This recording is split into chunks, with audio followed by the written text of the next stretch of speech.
नमस्कार मित्रांनो, घरोघरी मातीच्या चुली या मालिकेमध्ये आपलं स्वागत आहे. अवंतिका म्हणत असते, माझं ठरलंय, शरुताईंची केस मी लढणार म्हणजे लढणारच. प्रॉब्लेम मधून शरुताईंना मी बाहेर काढणार हा माझा शब्द आहे. जानकी म्हणते, अवंतिका तू काय बोलतेस, तुला तरी कळतंय का? ऐश्वर्या म्हणते, अवंतिका बरी आहेस ना तू? तुझ्या बरात येऊन मूर्खपणा करू नकोस. तरी कशी आहे तुला माहिती ना, समोर झाल्यात ना सगळ्या गोष्टी, मग तरीही तुला कळत नाहीये का? खात्री आहे ती निर्दोष आहे. जानकी म्हणते, ऐश्वर्या फक्त अवंतिकाला नाही तर मला सुद्धा माहिती आहे की वंशने काहीच केलेलं नाहीये. त्यावरून खात्री आहे ग निर्दोष म्हणून. ऐश्वर्या आता एकटी पडलेली असते आणि या दोघी एका बाजूने असतात. शर्वरीने तुम्हाला इमोशनल ब्लॅकमेल केलंय, जे काही सांगितलंय त्याच्याने तुम्ही तिच्या घोळ्यात गेलात आणि बरोबर तिच्यामध्ये अडकून गेलात की खरंच ती बिचारी आहे, तिने खून वगैरे केला नाही. असं काही नाही आहे जानकी, तिनेच विक्रांतला मारलंय. खरी आहे कशावरून कळतंय ती खोटी आहे हे तुम्हाला कशावरून कळत नाहीये. अगं ती खोटी आहे, ती खोटं बोलतीये, सगळे नाटकं करते ती. शर्वरीची निर्दोष मुक्तता करण्याचं तुम्ही आटापिटा करताय ना. शर्वरीने तुझ्या पेड्यामध्ये विष मिसळून तुला पेढा खाऊ घातला, तुला जीवे मारण्याचा प्रयत्न केला. विसरतीयस का जानकी? ती शर्वरी कोणाचा जीव घेऊ शकते तर ती नवऱ्याला सुद्धा मारू शकते. मरता मरता वाचलीयस, विसरलीयस का जानकी? शर्वरीची निर्दोष सुटका करणार, काही नका सुटका बिटका करू. आता खूप बोललेली असते या दोघींना. प्लीज काय ग तू चांगुलपणा, किती चांगुलपणा दाखवतेस, गप की जरा. चांगुलपणा तुला एक दिवस गोत्यात घेणार म्हणजे घेणारच. ऐश्वर्या, शर्वरी वंशनेच त्या माणसाला पेढा घेऊन माझ्याकडे पाठवलं हे सिद्ध झालंय का? नाही ना, मग बळच का आपण त्यांच्यावर आरोप लावतोय? ऐश्वर्या, तर्कवितर्क लावू नको ना, सगळं राहुलने सुद्धा केलं असेल ना. तुझ्या मनाचे खेळ बरं, हे मात्र खरंय. हो हो, माझ्या मनाची खेळणं जानकी, की शर्वरी तुमच्या मनासोबत खेळती हे तुम्हाला कधी कळणार आहे?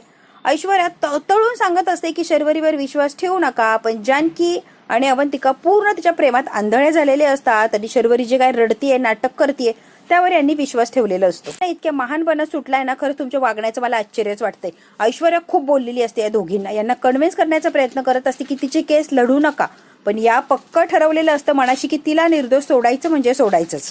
या गोष्टीमध्ये मी तुमच्या सोबत नाहीये, तुम्हाला राग येऊ किंवा न येऊ. बाकी तिच्या व्यतिरिक्त कशातही मदत लागली तर मी कायमच रेडी आहे, पण तिच्यासाठी जर माझी काही मदत लागत असेल तर मी नाहीये, मी स्पष्ट सांगतेय. ऐश्वर्याच्या बाबतीत मी कधीच पुढे येणार नाहीये, प्लीज. ऐश्वर्या आता रागराग निघून गेलेली असते. अवंतिका म्हणते, जानकी वहिनी तुम्ही अजिबात टेन्शन घेऊ नका, मी शर्वरीची केस लढणार आणि तिला निर्दोष साबित करणार म्हणजे करणारच. जानकी म्हणते, अवंतिका काही झालं तर तू ही केस लढणार नाहीये, ही केस खूप कॉम्प्लिकेटेड आहे आणि खूप टेन्शनचं काम आहे आणि तुझ्यासाठी एवढं टेन्शन गरजेचं नाहीये, कारण तू प्रेग्नंट आहे. कळतंय का तुला?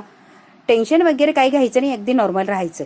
आणि सगळ्यात महत्वाचं म्हणजे अवंतिका, मित्र भाऊजींना तर अजिबात आवडणार नाहीये तू ही केस घेतलेली, त्यामुळे तुमच्यात वाद होतील. प्लीज असं काही करायला जाऊ नको, प्लीज प्लीज. हा विचार डोक्यातनं काढून टाक. मला माहिती बहिणी त्याला आवडणार नाही. या सिच्युएशन मध्ये सौमित्रचं ऐकण्यापेक्षा शरू वंशनला सोडवणं फार महत्वाचे. आणि बहिणी तुम्हाला वाटतं ना आईने लवकरात लवकर बरं व्हावं, तर जोपर्यंत शरू घरी येत नाही तोपर्यंत आई काय बऱ्या होत नसतात. शरुताईंना सोडवावं लागणार म्हणजे लागणारच आहे. काहीही झालं तरी शरुताईंना याच्यातनं सोडवणार म्हणजे सोडवणारच. अवंतिका आता ऐकायला तयार नसते. जानकीने खूप समजून सांगितलेलं असतं. ऐश्वर्याने सुद्धा अवंतिका हट्टाला पेटली की मी केस जिंकणार म्हणजे जिंकणार कोणत्याही प्रकारे. की आता मनातल्या मनात म्हणते, काळजीपोटी बोलतेस हे कळतंय ग मला. मित्र भाऊजी आणि तुझ्यामध्ये वाद होऊ नये म्हणून मी म्हणते की केस लढूच नको, पण तू का ऐकत नाही मला तेच कळत नाही. मित्र आलेला असतो आणि अवंतिकाला हाताला धरून ओढून घेऊन चाललेलं असतं. मित्र तुझं काय चाललंय, का ओढतोय तुम्हाला, तू काय वागतोय, तुझं तुला तरी कळतंय रे. मित्र सोडणार आहे मला, तू प्लीज सौमित्र सोड ना. काय पद्धतीने ही वागायची, वागायला तू भाग पाडतेस, तुझ्या लक्षात येत नाही अवंतिका तुझं काय चाललंय ग?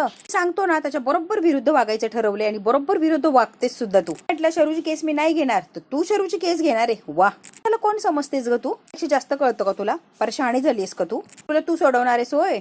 हो, मी आणणार आहे सोडून आणि मी ठरवलंय. आणू शकत का मी शरुताईंना सोडवून? आणू शकते. अवंतिका म्हणते, हे बघ मला कळत नाहीये तुझ्या एवढी कळतं की नाही, तुझ्या एवढी स्मार्ट आहे की नाही, पण मला एवढं मात्र कळतं एवढी स्वार्थी तर मी नक्कीच नाही, एवढं मात्र मला कळतं. आता ही डायरेक्ट बोलून मोकळी झालेली असते सौमित्रला. अवंतिका बास कर, नाही तर आता अवंतिकावर हात उचललेला असतो सौमित्रने आणि पटकन हात पकडलेला असतो तो जानकीने. अवंतिका आता घाबरते आणि तिला फार वाईट वाटलेलं असतं की सौमित्रने माझ्यावर हात उचलला. अवंतिकावर हात उगारायची हिंमतच कशी केली भाऊजी तुम्ही?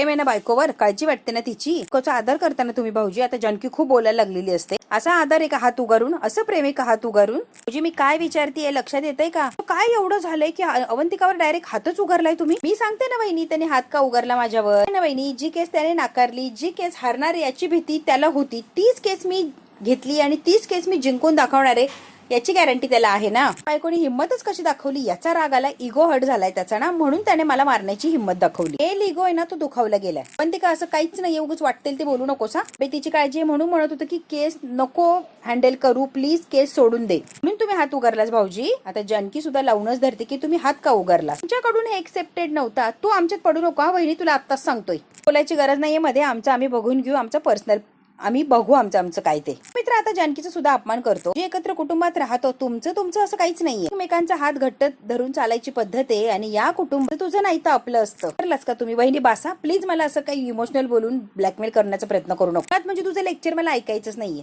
आजपर्यंत माझी अवंतिका असं कधीच वागली नव्हती, पण ती आज पहिल्यांदाच वागलीये. का तू तिला सपोर्ट करते? आणि ऐश्वर्या तिच्या डोक्यात रात्रंदिवस काय भरवताय मला माहित नाही, पण ती अशी नव्हती एवढं मात्र नक्की आहे. ऐश्वर्या तर समजूच शकतोय ती इथल्या माणसांमध्ये फूट पाडायला चाललीये, माणसांमध्ये भांडण लावायला चाललीये. पण तू का असं वागतीये? असं वागशील ना असा विचार सुद्धा केला नव्हता, पण तू बरोबर तसंच वागतीये. ती का म्हणते सौमित्र काय बोलतोय तुला तरी कळतंय रे?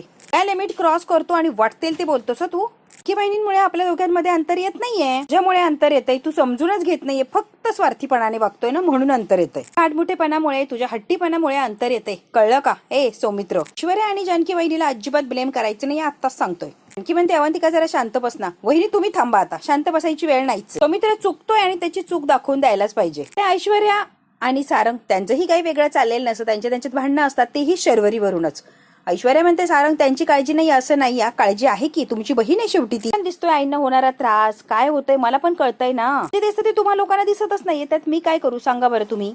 बहिणीला शर्वरीला मी पुरतं ओळखलं, पण तुम्ही लोकांनी ओळखलं नाही. तुम्हाला ती गुंडाळती अजून सुद्धा. आईंना जाणवणारच नाही, कारण आईच्या दृष्टीने त्यांची लेक निर्दोष असे, त्या चुका त्या मान्यच करणार नाही. शर्वरी बद्दल अति विचार करतात आणि उगा स्वतःला त्रास करून घेतात. आता सारंग चिडलेला असतो आणि उठतो. काय बोलताय ऐश्वर्या, तुमचं तुम्हाला तरी कळतंय का? आई आहे ती, आपल्या मुलांचा विचार ती नाही करणार तर मग कोण करणार? तिची काळजी वाटणार साहजिकच आहे ना. ऐश्वर्या काय बोलताय तुम्ही? आईलाच कशाला, शरुताईचा भाऊ म्हणून मला सुद्धा काळजीच वाटतेय ना. हे असं वाटतं की शरुताईला कुठलाच त्रास होऊ नये. इतकंच कशाला, मला असं वाटतं की आपण दोघं जेलमध्ये होतो ना ते बरं होतं, या सगळ्यातून आपण लांब तरी होतो. शरुताईऐवजी मला शिक्षा व्हायला हवी. काय बोलताय सारंग, तुमचं तुम्हाला तरी कळतंय का? उगाच वाटतील ते बोलायचं नाही, आत्ताच सांगतेय. जो गुन्हा आपण केलाच नाही त्याची शिक्षा आपण का भोगायची सांगा बरं? मग जो गुन्हा शरुताईने केलाच नाहीये त्याची शिक्षा शरुताई का भोगणार? तिने खरंच हे केलं असेल तर सारंग तुमच्याकडे आहे काही पुरावा? मला नाही वाटत ऐश्वर्या माझी शरुताई असं काही करू शकते. ते काहीतरी चमत्कार व्हावा आणि शरुताई जेलमधून बाहेर यावी. का तुम्हाला असं वाटतं? ऐश्वर्या का वाटतंय म्हणजे काय? माझी बहीण आहे ती. आणि पोलीस जेव्हापासून शरूला पकडून घेऊन गेले तेव्हापासून आईची तब्येत किती बिघडली आहे, आईची तब्येत किती नाजूक आहे माहिती आहे ना. मग तुम्ही जरा समजून घ्या की ऐश्वर्या, आईंना जो त्रास होतोय तो आपल्याला दिसतोय, पण आपल्याला त्रास होतोय तो आईंना दिसतोय का? सारंग आईंना माझ्या बाबतीत काय प्रॉब्लेम आहे ना हे तर मला कळालेलंच नाहीये. काय केलंय? आल्या माझ्या अंगावर कशा धावून आल्या बघितलं नाही? बघितलं मी, पण तुम्ही बोललात पण तसं ना की कुणाला रागील असं. माझं चुकलं, उगाच बोलले बाबा, माझंच चुकलं. त्यांच्याच बाबतीत विचार करणार ना, उगाच तुमच्याशी बोलत बसलीये. सारंग खरंच माझं चुकला, जाऊ दे मला बोलायचंच नाहीये. सारंग तुमची आई माझ्याबद्दल चांगला विचार करणं हे इम्पॉसिबल आहे. माझं विचारपूस करणं सोडून द्या. आपण जेव्हा जेलमधून घरी आलो तेव्हा तुमच्या आईने एका शब्दाने तरी विचारलं का सारंग कसा आहेस तू, बरा आहेस का बाबा? विचारलं का? नाही ना. तुमच्या आईला तुमच्याशी काही देणं घेणं नाही आणि मुळात तुमचं काही पडलेलंच नाहीये. कळतंय का सारंग तुम्हाला? आता ऐश्वर्याने सांगितल्यावर सारंगच्या लक्षात येतं की खरंच आईने माझी विचारपूस केली नाही किंवा माझी काळजी सुद्धा दाखवली नाही. आई फक्त शरूच्याच नावाने बसतीये आणि मला काय त्रास झाला, मी काय भोगलंय जेलमध्ये, आईने एकदा सुद्धा विचारलं नाही. इकडे आता जानकी अवंतिका सौमित्राचं भांडण मिटवत असते, ते काय मिटत नसतं. शांत बसतीस का शर्वरी तू? शर्वरीवरून तुम्ही भांडू नका. अवंतिका शांत बस. केस तू लढणार नाहीये, विषय संपलाय अवंतिका. माझे निर्णय मी घेणार, तू घ्यायचे नाही. सौमित्र आत्ताच सांगतीये, ही काय प्रॉपर्टी नाहीये तुझी माझ्यावर अधिकार गाजवायला. बात मला सांगू नको आम्ही काय करायचं आणि काय नाही. अवंतिका आता ऐक, तुझ्याच मर्जीने तुला वागायचंय तर यापुढे तुझा आणि माझा काही एक संबंध राहणार नाही. सौमित्राने फुल अँड फायनल सांगितलेलं असतं. राग आता तो निघून गेलेला असतो. आता अवंतिकाला रिअलाइज होतं की मी काय बोलले आणि काय याच्याशी भांडले. आता रडायला लागलेली असते आणि जानकीला म्हणते त्याचं त्याला तरी कळतंय का तो काय बोललाय. ती का रागाच्या भरात बोलले ते अजिबात मनाला लावून घेऊ नकोस बरं, मनाला लावू नको. सांगा बरं बहिणी, आणि माझा संबंध नाही असं बोलला तो. ती का आता जानकीच्या गळ्यात पडून रडत असते आणि जानकी तिला समजावत असते. होऊन सुद्धा अवंतिका म्हणते माझं ठरलंय वहिनी, या घराची जबाबदार सून म्हणून मी हे करून दाखवणार आणि केस मी लढूनच दाखवणार. आता ऐश्वर्या सारंगला समजावून सांगत असते आपण घरी आलो, ज्या अंगावरती खेकसल्या बरोबर. मी जेव्हा शर्वरीला ब्लेम केला तेव्हा त्याने डायरेक्ट मला मारलं की नाही. शर्वरीला जेव्हा पोलीस घेऊन गेले तेव्हा त्या ढसढसा रडल्या. सांगते ना सारंग, तुमची आई फक्त शर्वरीचा आणि त्यांच्या मुलीचाच विचार करतेय, तुमच्याबद्दल तिला काहीच वाटत नाहीये. ऐश्वर्या डोकं फोडून सांगत असते, पण या सारंगच्या डोक्यात काही शिरत नसतं. आता या दोघांचं बोलणं चाललंयच ते जानकी आलेली असते आणि जानकीने यांचं बोलणं ऐकलेलं असतं. कुणाचंच काही सोयर सुतक पडलेलं नाहीये. ऐश्वर्या काय बोलतेस? खरं तेच बोलतेय जानकी, मी वेगळं काय बोलतेय? अरे म्हणतो वहिनी ऐश्वर्याची बोलल्या ते सगळंच काही चुकीचं नाहीये. मला आता जाणवलंय वहिनी, विचार केल्यावर जेल मधून सुटून घरी आलो तेव्हा आईने एकदा सुद्धा विचारलं नाही की सारंग तू कसा आहेस, बरा आहेस का. नाही, सारखी शर्वरी शर्वरी शर्वरी, तिला दुसरं कोणी दिसतच नाहीये. ऐश्वर्या जे बोलते ती अगदी बरोबर बोलते. म्हणतो वहिनी आईची मनस्थिती समजून घेतली म्हणून तर असं वागतोय ना मी, नाहीतर रिॲक्ट झालो असतो की म्हणते आईंबद्दल चुकीचा विचार करू नका भाऊजी. नाही ग, चुकीचा विचार करतच नाही, अगदी बरोबर विचार करतोय मी. वैजनच्या विरोधात पोलिसांकडे ठोस पुरावेत, त्यांचं जेलमधनं बाहेर येणं अवघड आहे म्हणून आईला जास्त काळजी वाटतेय. तुम्ही जरा समजून घ्या की. तिच्या मनात भीती आहे शर्वरी कायमची जेलमध्ये राहते की काय म्हणून शर्वरी शर्वरी सारखा तोच विचार आहे. जानकी आता जो गैरसमज झालाय तो गैरसमज दूर करण्याचा प्रयत्न करत असते, पण ऐश्वर्याला हे अजिबात आवडत नसतं. कारण जे समोर दिसलं ते ऐश्वर्याने डायरेक्ट सांगितलेलं असतं आणि जानकी ते मान्यच करू देत नसते. शर्वरी वंशांना शिक्षा होईल याची भीती वाटते ना, म्हणून ते काळजी करताय. प्लीज तुम्ही आईच्या जागेवर राहून जरा विचार करा. तुम्ही जेलमध्ये गेला तेव्हा आईची तशीच अवस्था होती, आता जशी शर्वरी गेल्यावर आहे तशीच तुम्ही जेलमध्ये गेल्यावर सुद्धा आई अशीच काळजी करत होत्या. ऐश्वर्याला खुणावते जानकी की शांत बस, आता काहीच बोलू नकोस.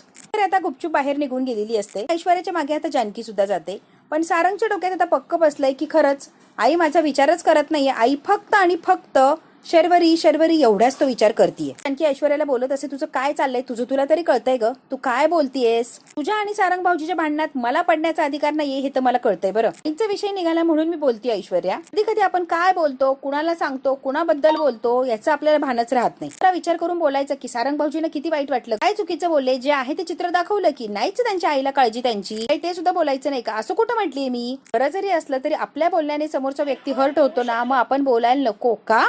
हर्ट झाला तर झाला, खरं आहे ते बोलायलाच पाहिजे. जानकी, का तू सारंग भाऊजींना असं सांगतेयस? काय चुकीचं बोलले तू सांग बरं? काय समोर जे दिसलं तेच बोलले मी. सुद्धा काही चुकीचं झालं असेल तर आय एम सॉरी. त्या सारंगला हर्ट करायचं नव्हतं, स्पष्ट आहे. बायको म्हणून मला एवढंच वाटतं की सारंगला या घरातला त्यांचा रिस्पेक्ट त्यांना मिळावा आणि तो मिळतच नाहीये म्हणून मी धडपड करतेय. जानकी नवऱ्याच्या बाजूने उभी राहिली याचा आनंदच आहे, पण बोलण्याची पद्धत असते की नाही ऐश्वर्या? आय एम सॉरी, चुकले असेल तर सॉरी. माहिती तू सुधारली आहेस ऐश्वर्या, तू नाहीच आहे अशी, मग का अशी वागतेस तू? तुझी काय बोलली ते नशीब मी ऐकलं, दुसरं कोणी ऐकलं असं तर ऐश्वर्या बदललीच नाही यावर ठाम झाले असते सगळे. वाद नकोय ना प्लीज. आता मला पोलीस स्टेशनला जायचंय, मी आलेच. डब्बा घेऊन चालली होय? कमाल आहे जानकी तुझी, कमाल आहे. तुला कसं जमतं ना तुझं तुला माहिती बाई. ज्या शर्वरीमुळे ऋषिकेश दादा जेलमध्ये गेला, ज्या शर्वरीमुळे मृत्यूच्या दारातून तू माघारी आली, त्या शर्वरीसाठी डबा घेऊन चाललीये. खरंच कमाल आहे जानकी. एखाद्या व्यक्ती आपल्याशी वाईट वागलं तर आपण सुद्धा त्याच्याशी वाईटच वागायला पाहिजे असं कुठे लिहिलंय का? नाही, आपण त्याशी चांगलं वागायचं, त्याला सुद्धा चांगलं वागायला भाग पाडायचं. ऐश्वर्या ती एकमेकांना अशी घट्ट पकडून ठेवायला लावतात आणि आपण ती पकडूनच ठेवायची. ऐश्वर्या जानकीला म्हणते, नमस्कार, या आता तुम्ही लेक्चर वगैरे देऊ नका प्लीज, जा तुम्ही. की तुझं काय करू, तू आहेस कशी? आता शर्वरी बसलेली असते, मस्तपैकी मांडी घालून बसलेली असते. आता जानकी जाते. कशी आहेस तू? कशी असणारी बहिणी मी? जगायला फार फार अवघड आहे, लढायला सुद्धा बळ देतं असं म्हणतात, पण मला काहीच होत नाहीये त्याच्याने, अजून मी खचत चाललीये.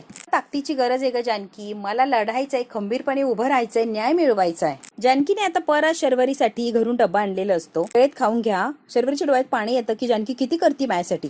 ग मी किती वाईट वागले तुझ्याशी, तरी तू माझ्यासाठी इतकं चांगलं का वागतीयस? असं वाटलं होतं मी अशी अडकलीये, तुम्हाला तिघींना खूप चांगलं वाटलं असेल, मी इथून सुटूच नाही असं तुम्हाला वाटणार, किंवा तुमच्या भल्याचं झालंय असंच मला वाटलं. का वाटेल आम्हाला सांगा बरं तुम्ही? शर्वरी वंश, तुम्ही आमच्या कुटुंबाचा एक भाग आहात आणि आमच्या कुटुंबाचा भाग आमच्या सोबत असला तरच कुटुंब तयार होणार ना. एखादं चुकलं असेल ना तर चूक सुधारण्याचा प्रयत्न त्याला करायला लावायचा, असं सोडून द्यायचं नसतं. त्याला योग्य मार्गावर येऊपर्यंत त्याचा पिच्छा काय सोडायचा नसतो. म्हणजे परत तो चूक करायचा प्रयत्न सुद्धा करत नाही. कळतंय का वंश? प्रत्येकाला चूक सुधारण्याची एक संधी द्यायला पाहिजे आणि चूक सुधारली की आपला माणूस आपल्याला मिळतच की, म्हणून प्रत्येकाशी चांगुलपणानेच वागायला पाहिजे. कळतंय का तुम्हाला वंश? आपला माणूस आपल्यात राहावा यासाठी प्रयत्न करतो ना, मग तो आपल्यामध्ये राहिलाच पाहिजे वंश. शर्वरीला खूप कौतुक वाटत असतं की जानकी इतकी चांगली कशी आहे, इतके चांगुलपणाने कशी वागू शकते, ती सगळ्यांचा एवढा कसा विचार करू शकते. मला कसं आमच्यापासून वेगळं करू? तुम्ही आमच्याच आहात ना, मग आमच्या माणसाला कसं वेगळं करेल मी? सांगा बरं तुम्ही वंश. काही चुकीचा विचार करू नका तुम्ही प्लीज. तुमच्या मनातले हे सगळे विचार बाजूला सारा प्लीज प्लीज. माहितीये वंश, बऱ्याचदा चुकला आहात तुम्ही, मला माहिती आणि चांगलं जाणून सुद्धा आहे मी तुम्हाला, पण कसं आहे ना, सुधारा तुम्ही. सुधारला तर भलंच होणार. वंश, चुका करणं एका बाजूला आणि कुणाचं तरी खून करणं, कुणाचं तरी जीव घेणं एका बाजूला, आणि मला खात्री आहे तुम्ही चुका 1000 कराल पण खून मात्र एकही नाही करू शकणार.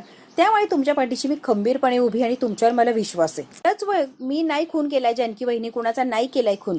तुम्हाला सांगू का, मी मला अजूनही असंच वाटतं की तुम्ही निर्दोष आहात, तुम्ही कुणाचाच खून केलेला नाहीये. मलाही असंच वाटतंय ना की तुम्ही नाही खून केलाय, तुम्ही निर्दोष आहात. आता जानकीच्या हातावर हात ठेवलेला असतो शर्वरीने, माझ्यावरच्या विश्वासामुळे म्हणतीयेस की खरं खोटं बाहेर काढायचंय म्हणून बोलतीयस तू. तुम्हाला काय वाटतं? पुढच्या माझ्यावर जो विश्वास आहे ना त्यानेच तू बोलती असं मला वाटतंय. मग तसंच आहे, विश्वास आहे म्हणूनच मी बोलतीये. शर्वरी म्हणते तुझे म्हणते जानकी ते खरं आहे. आता मला कोणापासून काहीच लपवायचं नाहीये. मला सगळं सगळं सगळ्यांना खरं सांगून टाकायचंय. राहुलशी असलेलं नातं, मी केलेली चोरी, मी केलेले गुन्हे, मी वागलेली खोटेपणानं सगळंच काय मला खरं खरं सांगून टाकायचंय. जानकी म्हणते शर्वरी वंश तुम्ही आत्ता कुणाला काहीही सांगायला जाणार नाही आहात. जोपर्यंत तुमच्या केसचा निकाल लागत नाही तोपर्यंत तुम्ही शांत बसायचंय ना. वंश घरातलं सगळं वातावरण विस्कटलेलं आहे, बरोबर ना. तुमची जेलमधून सुटका होणं सगळ्यात महत्वाचं आहे. तुम्ही जेलमधून सुटून आधी घरी या. आईंना बरं वाटू द्या. आईंना एकदा बरं वाटलं की आपण सगळ्यांना सगळंच काय खरं सांगूया. आत्ता सांगितलं तर सगळा गोंधळ उडणार आणि अजून नात्यामध्ये विस्कळीतपणा येणार. त्यामुळे वंश आता सध्या तुम्ही शांत राहा. इथून सुटणं सगळ्यात महत्वाचं आहे. तुम्ही एकदा निर्दोष सुटून बाहेर या, मग आपण निवांतपणे सगळे बसून सगळ्यांना सांगूया. बरी म्हणते ठीक आहे, तू जसं म्हणशील तसंच. Thank you so much. मला समजून घेतलं, माझ्यावर प्रेम दाखवतीयस आणि मला आधार बनलीयस माझा, म्हणून खूप खूप थँक्यू. नाही तर तुझ्या जागेचं कोणी असतं तर माझ्याकडे ढुंकून सुद्धा बघितलं नसतं. कमाल आहे तुमची. वहिनी म्हणून नातं तर जपताय, थँक्यू. सॉरी म्हणून पर्क सुद्धा करताय. नाही ग नाही, खरंच असं काही नाहीये, प्लीज. कळतंय मला, आम्ही समजून घेते तुम्हाला. उद्या कोर्टात केस उभं राहणार आहे. सौमित्र दादा तयारी करतोय ना ग माझ्या केससाठी. तो लढणार आहे ना, तो सोडवेल ना मला निर्दोष. जानकी बहिणी सांग ना, सौमित्र दादा तयारी करतोय ना माझ्या केसची. जानकी म्हणते तुम्ही आधी जेवून घ्या बरं. तुम्ही जेवण करून घ्या, मग आपण निवांत बोलूया. तू खरं काय ते सांग, माझ्या घशाच्या खाली घास उतरणार नाहीये. प्लीज प्लीज वहिनी, तू काय जे आहे ते सांग. जानकी म्हणते तुम्हाला म्हणते ना मी, तुम्ही जेवण करून घ्या, मग काय ते आपण बोलूया. जानकी आता टाळाटाळ करत असते, पण शर्वरी सुद्धा हट्टी असते. जोपर्यंत तुम्हाला खरं सांगत नाही तोपर्यंत माझ्या घशाच्या खाली काय घास उतरणार नाहीये. प्लीज वहिनी, जे काय आहे ते खरं खरं सांग, मी एक्सेप्ट करेल. जानकी आता शर्वरीपासून तोंड फिरवते आणि जरा लांब येऊन म्हणते नाही, सौमित्र भाऊजींनी तुमची केस लढण्यासाठी नकार दिलाय. तू काय सांगतेस? हो, सौमित्र भाऊजी म्हणाले की मी तिची केस लढणार नाहीये. त्यांनी स्पष्ट असा नकार देऊन टाकलाय. आता शर्वरीला खूप जब्बर असा धक्का बसलेला असतो. सौमित्र दादा माझी केस लढत नाहीये, मग मी काय मग जेलमध्ये अडकून बसणार आणि मी काय सुटत नसते. आता मी इथे अडकून पडणार, मला कुणीच सुटका देणार नाही, मला कुठून कोणीच इथून बाहेर काढायला येणार नाही. आता शर्वरी खूप हायपर झालेली असते आणि जानकी समजावण्याचा प्रयत्न करते तरी सुद्धा ती काही शांत बसत नसते. का माझी केस लढत नाहीये? काय झालंय असं की तू नाहीच लढत आहे माझी केस? काय करू सांग ना मला, तूच सांग वहिनी, मी काय करू? वंश जरा शांत व्हा ना प्लीज, तुम्ही शांत व्हा ना. का भाऊ केस लढायला तयार नाहीये, मग मी जगून तरी काय करू? की आता तिला शांत करण्याचा प्रयत्न करत असते, पण ती काय शांत होण्याला तयार नसते. ती खूप हायपर झालेली असते. ते असं असेल तर मला नाहीच जगायचे आणि भिंतीवर आता डोकं आपटून घेत असते. आता ती जेलमध्ये असते आणि जानकी बाहेर असते, त्यामुळे जानकी तिला थांबवू शकत नसते. तिने आता डोकं आपटून आपटून अगदी रक्तबंबाळ झालेली असते. जानकी तिला थांब थांब म्हणून खूप रिक्वेस्ट करते, पण शर्वरी काय ऐकायला तयार नसते. की आता इन्स्पेक्टर साहेबांना आवाज देते, इन्स्पेक्टर साहेब पटकन या तुम्ही, इन्स्पेक्टर साहेब पटकन या. त्यांना वाटतं की मी खुनी आहे, सख्खा भाऊ केस लढायला तयार नाहीये, माझं जगून उपयोग तरी काय? फाशी द्या मला, फाशी द्या, मला जगायचंच नाहीये, मला मरायचंय, फाशी द्या फाशी द्या. जोर जोरात डोकं आपटत असते आणि स्वतःला त्रास करून घेत असते. जानकी आता इन्स्पेक्टरकडे पळालेली असते, कारण शर्वरी जे काय करतेय त्यासाठी तुम्ही लॉकअप ती खोला आणि मला आतमध्ये जाऊ द्या. जानकी बिचारी आता पळत असते. शर्वरी काय ऐकायला तयार नसते. शर्वरीच्या डोक्यातनं रक्त येत असतं, पण शर्वरी शांत बसत नसते. रोज मरण्यापेक्षा एकदाच मेलेली बरी. शर्वरी डोकं आपटत असते. ती जी लेडी पोलीस असते ती आलेली असते आणि शर्वरीला पकडते. चाललंय तुझं, डोकं फिरलंय का तुझं? आता कुठे जानकीने शर्वरीला पकडलेलं असतं, तिला शांत करण्याचा प्रयत्न करते. जोरात ही रडायला लागलेली असते. तुम्ही काय बोलता काय बोलता? अरे देवा, डोक्यातनं रक्त येतंय. जानकी आता खूप घाबरलेली असते. मात्र शर्वरी रडून रडून डोकं आपटून आपटून चक्कर येऊन पडते. आता सुमित्राला जाणवलेलं असतं की माझ्या शरूला त्रास होतोय. ती पटकन उठून बसलेली असते. माझी शरू बरी आहे ना, माझी शरू बरी आहे ना म्हणून आरडाओरडा करत असते. शरू शरू शरू. आता सारंग पळत आलेला असतो. आई, शरूला काहीतरी झालंय, मला जाणवतंय. शरू बरी आहे, तिला काहीच झालं नाही. आई, स्टेशनला फोन कर, मला शरूला भेटायचंय. फोन लाव. मित्र आता त्रास देत असते आणि आत्ताच्या आत्ता शर्वरीला फोन लाव. तो फोन, तू शांत हो. शर्वरीला आता हॉस्पिटलमध्ये आणलेलं असतं. जानकी जोर जोरात ओरडत असते, डॉक्टर डॉक्टर. जानकी फोन उचलत नाहीये. उचलेल ती. मित्र म्हणते ही जानकी ना साधा फोन सुद्धा पटकन उचलत नाही, का अशी वागते काय माहिती. फोन सायलेंट असेल आणि त्यामुळे तिला ऐकायला जात नसतं. आता फोन लावण्याचा प्रयत्न करत असतो. भाऊजी तू शरूला भेटायला, बोला की सारंग भाऊजी, तू शरूला भेटायला गेली ना बहिणी? हो, कशी आहे सांग ना. जानकी म्हणते अचानक फोन का लावला आणि अचानक असं काय विचार? आई त्रास देतीये, जानकीला फोन लाव आणि माझी शरू कशी विचार, म्हणून मी तुला फोन लावला. जानकी म्हणते शरू बद्दल जायला काही सांगितलं तर अजून तब्येत बिघडेल, काही सांगायलाच नको. तुझ्याशी बोलतोय मी, काय झालंय सांग की. सारंग भाऊजी म्हणते ठीक आहे, मी एवढंच सांगते, आता बाहेर जाऊन फोन लावा, मग काय ते मी सांगेन. तर सारंग सुद्धा घाबरलेला असतो की काय झालंय शर्वरीला. आता फोन ठेवलेला असतो. सुमित्रा म्हणते काय झालंय रे, काय म्हटली ती? काही ठीक आहे, काळजी करू नको असंच म्हणत होती, पण तू कर ना आराम. सारंगला टेन्शन आलेलं असतं की असं का बोलली ती? तर आलो तर माझं काम झालं की मी परत येतो तुझ्याजवळ. आता सुमित्राला काही बरं वाटत नसतं, हा काहीतरी उडवाउडीची उत्तर देतो हे त्याच्या लक्षात आलंय. मित्रा म्हणते सारंग मायापासून काहीतरी लपवतोय असं का वाटतंय मला सारखं. सारंग बाजूला आलेला असतो आणि आता फोन लावतो. वहिनी बोल. सौमित्र भाऊजी केस लढत नाहीये हे वंसनला सहनच झालं नाही. त्यांनी भिंतीवर डोकं आपटलं आणि रक्त निघलं. शेवटी त्या चक्कर येऊन बेशुद्ध झाल्या आणि मग त्यांना मी हॉस्पिटलमध्ये घेऊन आली आहे. त्यांच्यावर उपचार करता. ते काय झालं तर मी सांगतेय. ती कसं तिला आधीच कळलंय शरुताईला काहीतरी झालंय, ती घाबरली ग. आज आपण सांगितलं नाही आणि नंतर शरुताईला काही जास्त त्रास झाला तर आई आपल्याला कधीच माफ करणार नाही. वहिनी लक्षात ठेव, काहीच होणार नाहीये. वंसल लवकर बऱ्या होतील आहे ना. करता ते उपचार. तिला काहीच सांगू नका, यांची तब्येत अजून बिघडेल. घरी यायला उशीर होणार आहे. ऐश्वर्या आणि अवंतिकाला सांगा की जेवणाचं बघ म्हणून. ठीक आहे वहिनी मी सांगतो. अवंतिकाला नाही जमलं तर ऐश्वर्याला म्हणा आजचे दिवस सगळं मॅनेज कर की नाही. आता फोन ठेवलेला असतो. हा भाग इथेच संपतो. पुढच्या भागात काय होणार अगदी आपण थोडक्यात बघूया. ऐश्वर्या अवंतिकाशी बोलत असते. जीव लावून ही केस लढती आणि कदाचित शर्वरीला यातून बाहेर सुद्धा काढशील अवंतिका तू. तर तुला कळालं की शर्वरीच गुन्हेगार होती, त्यावेळेला तुला जे ताण येईन तुझ्या डोक्यावर किंवा आपण गुन्हेगाराला निर्दोष सोडवलंय या सगळ्या गोष्टींना कशी सामोरं जाणार आहेस तू अवंतिका. मित्र चुकीचा नाही अवंतिका, ट्राय टू अंडरस्टँड. इकडे जानकी आता डॉक्टरांना विचारते शर्वरी वंश कशा आहेत. त्यांची मानसिक स्थिती ठीक नाहीये, त्यांची काळजी घेणं खूप गरजेचं आहे. डॉक्टर म्हटलेले असतात की ती मेंटल जे आहे ती खूप अशी व्हायबल झालीये, तिला स्टेबल करणं गरजेचं आहे. तेव्हा जानकी आता काळजी घेणार असते शर्वरीची. बघू आता जानकी शर्वरीची काळजी कशी घेणार आणि खरंच शर्वरी आजारी आहे की शर्वरी नाटक करते हे सगळं. हे जर बघायचं असेल तर बघायला लागणार आपल्याला पुढचा भाग. हा भाग तर इथेच संपतो. व्हिडिओ आवडल्यास लाईक शेअर सबस्क्राईब नक्की करा. धन्यवाद मित्रांनो.